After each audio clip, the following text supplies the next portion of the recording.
तो बच्चों आज हम लोग क्लास 9th का गणित का प्रश्न लेकर आए हैं जो कि बहुत ही महत्वपूर्ण प्रश्न सब है।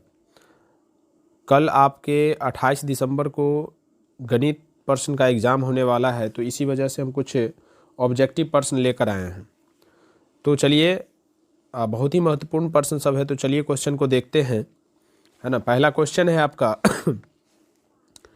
निम्नलिखित में से कौन सी परमेय संख्या नहीं है। निम्नलिखित में कौन सी परमेय संख्या नहीं है। भाई साहब परमेय नहीं है अर्थात आपको अपरमेय को चुनना है। तो इसमें देखिए पहला जो ऑप्शन है आपका रूट अंडर 121, ये आपका परमेय है क्योंकि 11 का वर्गमूल हो जाता है ये, है ना। उसके बाद -5/13 जो है ये भी आपका ऋणात्मक परमेय संख्या है। -7/√25, √25 का वर्गमूल 5, तो -7/5 ये भी आपका ऋणात्मक परमेय संख्या है। और √5/4, तो देखिए यहाँ पे √5 का जब आप वर्गमूल देखेंगे तो 2 दशमलव कुछ करके आएगा, है ना। तो ये दशमलव के और भी अंकों तक जाएगा, तो इस वजह से जो है ये क्या है, इसका अंत नहीं हो पाएगा, यानी दशमलव में चला जाएगा इसका मान। तो इस वजह से ये क्या है, अपरमेय है ना। √5 कौन सी संख्या है, अपरमेय है, और अपरमेय को परमेय से भाग देंगे तो हमें अपरमेय ही प्राप्त होगा। ठीक है, ठीक है ना। तो डी ऑप्शन आपका पहला का डी ऑप्शन सही है। अगला क्वेश्चन है 0.125 को PYQ के रूप में लिखने पर प्राप्त होता है, यानी 0.125 को PYQ के रूप में लिखने पर क्या प्राप्त होगा। तो देखिए भाई साहब इसको हम थोड़ा नीचे रफ कर लेते हैं, जगह है 0.125। जब इसे PYQ के रूप में लिखेंगे तो 0.125 दशमलव उड़ाएंगे तो बट्टा पहले लगा देना, दशमलव उड़ाएंगे तो बट्टा में 1 आ जाएगा। जैसे ही दशमलव हटेगा स्टूडेंट बट्टा में 1 रख देना है, ठीक है। उसके बाद दशमलव के बाद जितने अंक है, देखिए कितने अंक है यहाँ पे 1 2 3, तो आपको 3 0 दे देना है, ठीक है, 1 2 3, है ना। उसके बाद ये 125/1000 हो गया। अब इसे काटिए, है ना। काटने पर आपको क्या प्राप्त होगा, 5 से काटिए तो 5 दूनी 10, 5 25, और ये 5 दूनी 10 यानी 200 से, फिर 25 से कम 25, 25 अट्ठे 200, 1/8, है ना। तो हमसे पूछा क्या जा रहा था इसमें PYQ के रूप में क्या आने वाला है, तो 1/8 आ रहा है। तो ऑप्शन नंबर जो है आपका ए ऑप्शन सही है, ठीक है। अगला प्रश्न है √8 का परमेयकारी गुणज क्या होगा। √8 का परमेयकारी गुणज यानी परमेयकारी गुणांक आपको देखना है। तो चलिए रफ देख लेते हैं। √8 है ना, इसको जब आप विस्तार करेंगे तो 2√2 लिखाएगा, है ना। आप सोचिए परमेयकारी गुणांक यानी कौन ऐसा संख्या से इसमें गुना करेंगे जो ये परमेय में बदल जाएगा, वो भी सबसे छोटी संख्या। तो √2 सीधा समझिए ना, यहाँ पे आपको √2 एगो आ रहा है रूट के अंदर, है ना। तो इसी को अगर आप एगो और √2 अगर आपको आ जाए तो ये परमेय में बदल जाएगा, है ना। तो गुना वाला संख्या कौन सा है, √2 है ना। तो इसमें देखिए तो ऑप्शन में कहीं पे है √2, बी ऑप्शन आपका बिल्कुल करेक्ट है, √2। अगला है बहुत ही आसान क्वेश्चन, ये बच्चा टाइप क्वेश्चन आप लोगों को दिया जा रहा है। 4 के पावर 0 गुने 9 के पावर 0 प्लस 13 के पावर 0। भाई साहब किसी भी संख्या पे पावर 0 उसका मान 1 होता है, ठीक है। तो 1 गुने 1 प्लस 1 यानी 1 प्लस 1 अर्थात 2। तो ऑप्शन नंबर आपका इसमें सी ऑप्शन सही है। अगला क्वेश्चन है 17 के पावर 2 गुने 17 के पावर -2। तो जब आपको घातांक रूल याद होगा, जब आधार समान होता है तो गुना में पावर क्या होता है, जुटता है। तो यहाँ पे पावर जुटेगा तो 17 के पावर हो जाएगा 2 प्लस -2, तो ये आपका बन जाएगा 17 के पावर 0, है ना, क्योंकि प्लस गुने माइनस माइनस हो जाएगा, 2 - 2 0, और किसी भी संख्या पे पावर 0 उसका मान क्या होगा, 1। तो ऑप्शन नंबर आपका डी ऑप्शन सही है, ठीक है। अगला प्रश्न है 2 के पावर 2 और उसका पावर -2। तो आपको एक रूल इसमें याद होगा, ए पे पावर m पे पावर n, m और n का आपस में क्या हो जाता है, गुणा, है ना। तो यहाँ पे m और n का आपस में गुना होगा तो उसी प्रकार 2 दूनी 4 हो जाएगा, तो 2 के पावर -4, बी ऑप्शन आपका क्या है, बिल्कुल करेक्ट है। अगला प्रश्न है 13 के पावर -8 बट्टा 13 के पावर 3 क्या होगा? तो देखिए जब आधार समान होता है ना बाबू तो भाग में पावर घटता है ना। तो 13 के पावर -8 और फिर 3 ऊपर जाएगा तो घटा में जाएगा, तो घटाएंगे इसको तो -3 है ना। तो 13 के पावर ये बन जाएगा -8 -3 -11, यानी सी ऑप्शन आपका बिल्कुल करेक्ट है। अगला क्वेश्चन,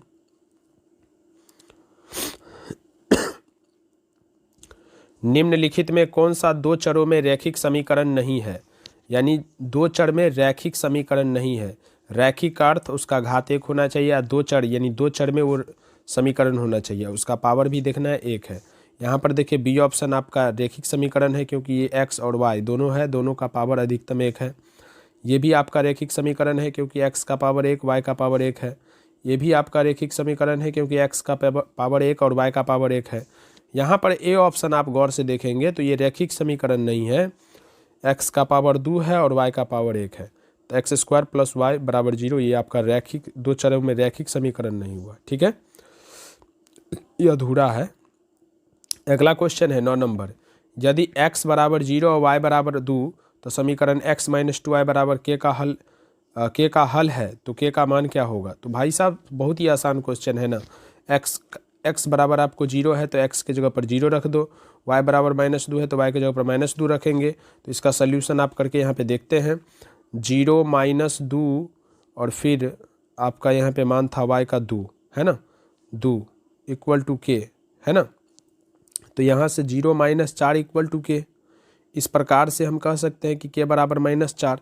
तो यहाँ पर देखिए k बराबर -4 है कहीं पे ऑप्शन में, सी ऑप्शन आपका बिल्कुल करेक्ट है। अगला क्वेश्चन है, रैखिक समीकरण 4x + 7y = 12 को ax + by + c = 0 से तुलना करने पर b का मान क्या होगा? तो भाई साहब b का मान आपको क्या होगा, यहाँ से ही तुलना कर लीजिए तो b का मान 7 होगा। वैसे जब आप तुलना करेंगे तो इसको अच्छे से सजा लेंगे, सजाएंगे कैसे वो देख लीजिए है ना। 4x + 7y = 12, तो 4x + 7y = 12। जब भी आप इसको सजाएंगे तो 4x + 7y 12 प्लस में है ना, इधर लाएंगे तो माइनस में। इस प्रकार से ये सज गया। अब ये रूप में देखिए ax + by + c = 0 के रूप का हुआ। इसमें a का मान 4 को इंडिकेट कर रहा है, b का मान 7 और c का मान -12। तो हमसे b का मान पूछा जा रहा था ना भाई, तो b का मान आपको हो गया कितना, +7, बी ऑप्शन। अगला क्वेश्चन है, समीकरण x = 4y + 7 का हल है। तो ये तो दो चर वाले रैखिक समीकरण हुआ, और दो चर वाले प्रत्येक रैखिक समीकरण के अपरिमित रूप से अनेक हल होते हैं, ये कंसेप्ट ही होता है। ठीक ना, आप इसको अनंत हल निकाल सकते हैं इसमें। ठीक है, तो इसके ऑप्शन जो है आपका सी ऑप्शन बिल्कुल सही है, अपरिमित रूप से अनेक हल। अगला क्वेश्चन देखते हैं हम लोग, एक्स अक्ष का समीकरण। ये सब देखिए, ये सब जो क्वेश्चन है ना बहुत ही मोस्ट भी आया, हर एक एग्जाम में पूछ देता है भाई। एक्स अक्ष का समीकरण, एक्स अक्ष का समीकरण y = 0 है ना, एक्स अक्ष का समीकरण y = 0। अगर y अक्ष का समीकरण पूछता तो x = 0। तो ये सब अधिकार प्राप्त क्षेत्र में, इस सब को भूलिएगा तो फिर हो गया काम। अगला है, बिंदु -8, -28 का x निर्देशांक क्या होगा? x निर्देशांक मतलब भुज पूछ रहा है आपसे, भुज क्या होगा इसका, तो -8 होगा है ना। अगर आपसे y निर्देशांक तो कोटि होता -28। ठीक है ना। अगला देखिए, बिंदु 3 - 10 किस चतुर्थांश में है? तो आपको चतुर्थांश वाला चिन्ह आपको याद होगा। चलिए हम एक बार आप लोगों को उससे रूबरू करा दें। यह आपका x एक्सिस हो जाता है, यह आपका y एक्सिस है ना। ये हुआ आपका फर्स्ट कोऑर्डिनेट, ये आपका सेकेंड है, ये आपका थर्ड है और ये आपका फोर्थ है। फर्स्ट कोऑर्डिनेट का जो चिन्ह होता है भाई वो ++ होता है, सेकेंड कोऑर्डिनेट का जो चिन्ह होता है वो -+ होता है, इस वजह से क्योंकि ये माइनस के x और प्लस के y से घिरा हुआ रहता है ना। थर्ड कोऑर्डिनेट का चिन्ह -- होता है, फोर्थ का होता है +-। ठीक है, तो ये आपका चिन्ह होता है भाई, इसे आप याद रखोगे तो आपको इसमें एक भी निर्देशांक ज्यामिति का एक भी क्वेश्चन छूटने वाला नहीं है। तो चलिए हम लोग क्वेश्चन मेरा था 3 - 10 किस चतुर्थांश में है? 3 - 10, आप संख्या को छोड़ के उसके चिन्ह पे ध्यान दीजिए, यहाँ पे कुछ नहीं तो प्लस का चिन्ह है, तो प्लस और माइनस, प्लस माइनस किस चतुर्थांश में आता है भाई?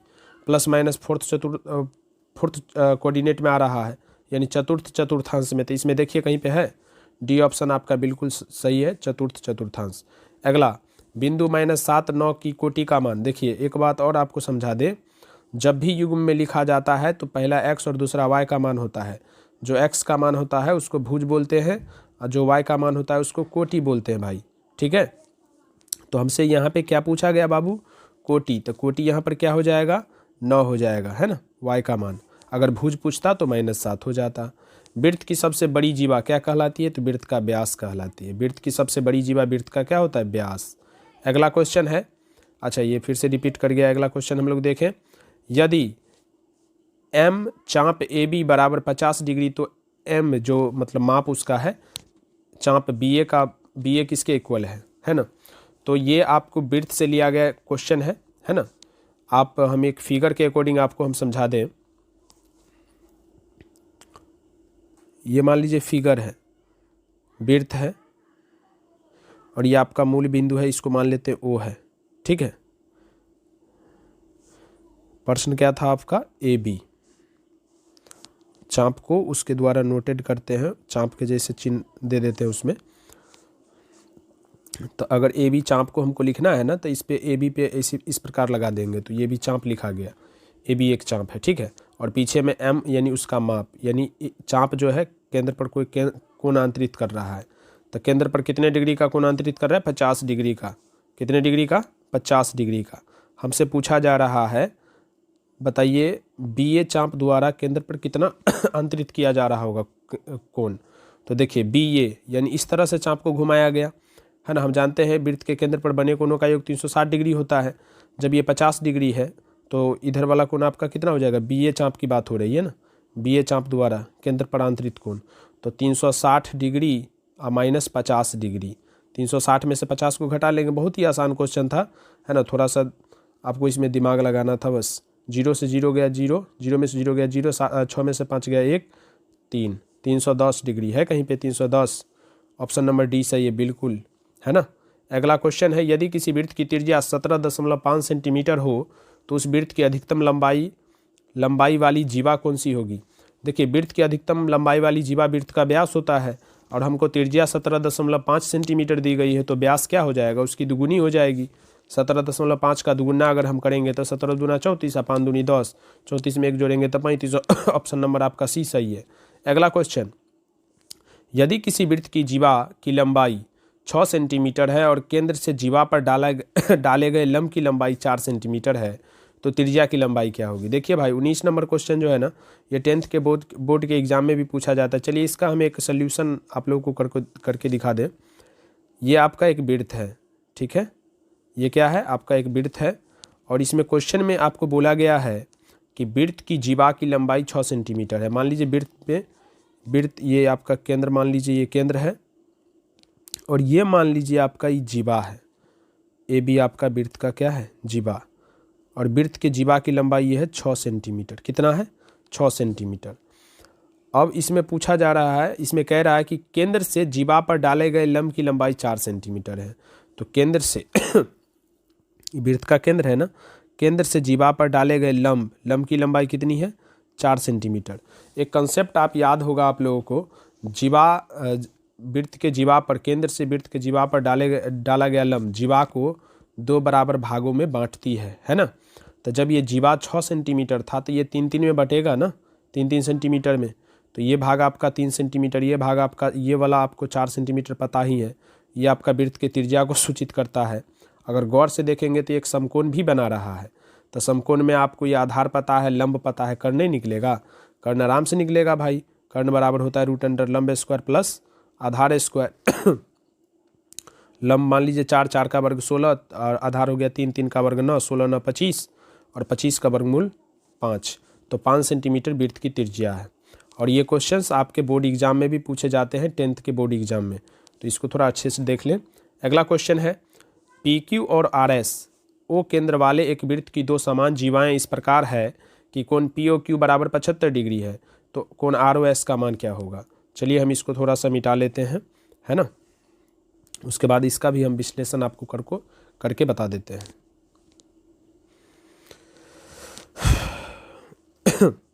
तो चलिए आपका क्वेश्चन था, एक वृत्त है ठीक है। और वृत्त के केंद्र O है, वृत्त के केंद्र क्या है O, ठीक है। उसके बाद इसमें कह रहा है कि PQ और RS केंद्र O वाले एक वृत्त की दो समान जीवाएं हैं, यानी इस वृत्त की जीवा ये क्या है, समान है। मान लेते हैं वृत्त की दो जीवा है और ये दोनों जीवा आपस में समान है। एगो जीवा का नाम PQ है और एगो है आपका RS RS क्या है आपका RS, ठीक है।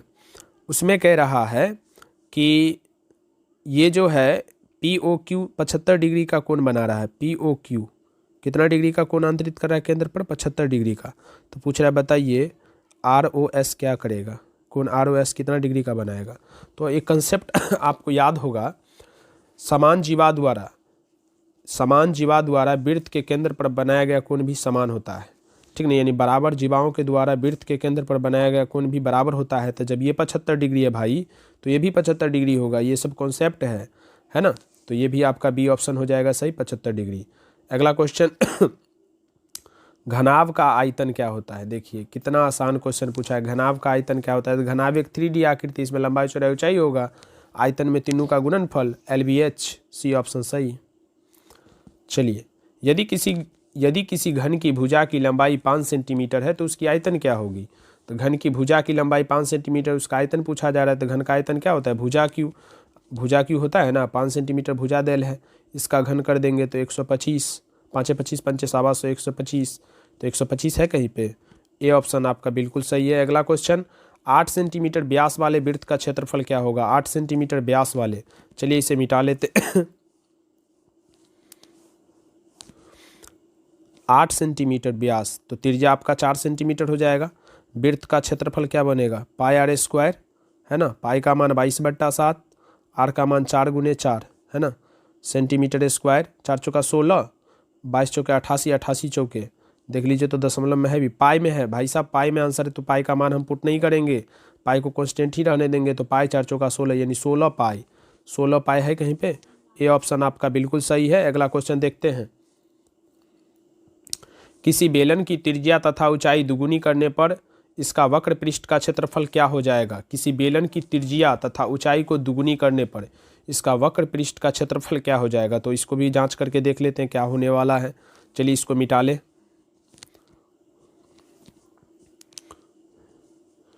किसी बेलन की त्रिज्या, यानी त्रिज्या को दुगुना करे तो आर को 2r कर देते हैं और ऊंचाई को दुगुनी कर देते हैं तो h को 2h कर देते हैं।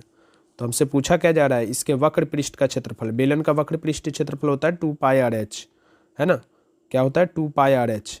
अब देखिए 2π तो कांस्टेंट ही है, r का मान आपको 2r रखना है और h का मान आपको 2h रखना है। तो 2 दूनी 4, 4 × 2πrh। तो कह रहा है कि बताइए इसका वक्र पृष्ठ का क्षेत्रफल क्या हो जाएगा। तो इसका वक्र पृष्ठ का क्षेत्रफल 4 गुना हो जाएगा। क्या गुना हो जाएगा, 4 गुना हो जाएगा। तो इसमें से ऑप्शन नंबर तो कहीं पे है ही नहीं भाई। एक बार और देख लें, जांच कर लेते। किसी बेलन की त्रिज्या तथा ऊंचाई को दुगुनी कर दें, तो त्रिज्या को भी दुगुना किए और ऊंचाई को भी दुगुना किए। इसका पूछ रहा है इसका वक्र पृष्ठ का क्षेत्रफल क्या होगा। वक्र पृष्ठ का क्षेत्रफल अर्थात 2πrh, तो 2πrh, 2 दूनी 4 दूनी 8, 8πrh करेंगे तो 8 गुना तो होगा नहीं, क्योंकि कितना गुना हो जाएगा ये पूछा जा रहा है। तो बेलन का वक्र पृष्ठ क्षेत्रफल हमको फार्मूला रखना ही होगा, है ना। तो 2πrh तो ये रखना ही होगा, तो आपका 4 गुना ही होगा। ऑप्शन नंबर आपका इसमें इनमें से कोई नहीं, डी ऑप्शन सही है, करेक्ट है। अगला क्वेश्चन है ए भुजा वाले घन के विकर्ण की लंबाई क्या होगी। घन के विकर्ण की लंबाई, तो विकर्ण, घन के विकर्ण बराबर क्या होता है, √3a। तो √3a, ए ऑप्शन आपका बिल्कुल सही बी जो है √3 और ए भी उसके अंदर में ही है, तो ये आपका गलत है, भ्रमित नहीं होइएगा। अगला क्वेश्चन देखते हैं। बेलन का आयतन, बेलन का आयतन क्या होता है भाई साहब, πr²h, है ना। बेलन का आयतन क्या होता है, πr²h। अगला क्वेश्चन है, यदि एक शंकु की ऊंचाई 24 सेंटीमीटर और आधार का व्यास 14 सेंटीमीटर है तो उसकी तिर्यक ऊंचाई क्या होगी। चलिए हम इसका रफ देख लें। इसका रफ देखते हैं। एक शंकु है, ठीक है, और इसकी ऊंचाई जो है, ऊंचाई आपको दी गई है, ऊंचाई कितनी है 24 सेंटीमीटर ऊंचाई आपको 24 सेंटीमीटर है। और आधार की त्रिज्या तो आपको नहीं पता, यहाँ पे व्यास है तो त्रिज्या आप समझ ही सकते हो, व्यास की आधी होती है तो 7 सेंटीमीटर। तिर्यक ऊंचाई बराबर फार्मूला क्या होता है याद है ना, √h² + r², है ना। तो √h 24 का वर्ग 576 और r² 7 का वर्ग 49, 576 49 625, यानी इसका वर्गमूल हो गया 25, तो 25 सेंटीमीटर है कहीं पे ऑप्शन में। ऑप्शन में देखिए डी ऑप्शन आपका बिल्कुल करेक्ट है, 25 सेंटीमीटर। अगला वर्ग अंतराल 100 से 120 का वर्ग चिन्ह क्या होगा। वर्ग चिन्ह पूछा जा रहा है। वर्ग चिन्ह बराबर होता है ऊपरी सीमा प्लस निचली सीमा बाई 2। तो 120 में 100 को जोड़ेंगे तो 220 और 220 का आधा 110, ऑप्शन नंबर सी सही है। अगला क्वेश्चन 56, 37, 96, 74, 61, 43, 26, 79, 76, 63 का परिसर क्या होगा। तो भाई साहब परिसर को इंग्लिश में रेंज बोलते हैं, और परिसर बराबर होता है उच्चतम मान माइनस न्यूनतम मान, यानी सबसे बड़ी संख्या माइनस सबसे छोटी संख्या। तो इसमें देखिए सबसे बड़ी संख्या आपको 96 नजर आएगा, और इसमें सबसे छोटी को हम ढूंढ लेते हैं। सबसे छोटी यहाँ पे 26 ही है, तो 96 में से 26 को घटा लेते भाई, 96 में से 26 को घटा लेते, 6 में से 6 गया 0, 9 में से 2 गया 7, 70। बी ऑप्शन आपका बिल्कुल करेक्ट है। अगला क्वेश्चन है 30 नंबर क्वेश्चन है, वर्ग अंतराल 15 से 20, 20 से 25 में संख्या 20 सम्मिलित है किसमें। तो आप जब वर्ग अंतराल पढ़े होंगे तो उसमें थ्योरी आप भी देखे होंगे। 15 से 20 में 20 सम्मिलित नहीं है, 15 से लेकर 19.9 तक होगा इसमें, ठीक है ना। और 20 से 25 में 25 सम्मिलित नहीं होगा, 20 से लेकर 24.9 तक होगा। तो यहाँ पे आपको 20 करा, 20 किस में है, तो 20 आपका 20 से 25 में, यानी ऑप्शन नंबर बी आपका बिल्कुल करेक्ट है। तो आपका ये ख़त्म हो गया क्वेश्चन। हम 30 ठो क्वेश्चन आपके लिए लेकर आए थे ताकि कल आपका एग्ज़ाम में एक भी क्वेश्चन ना छूटे।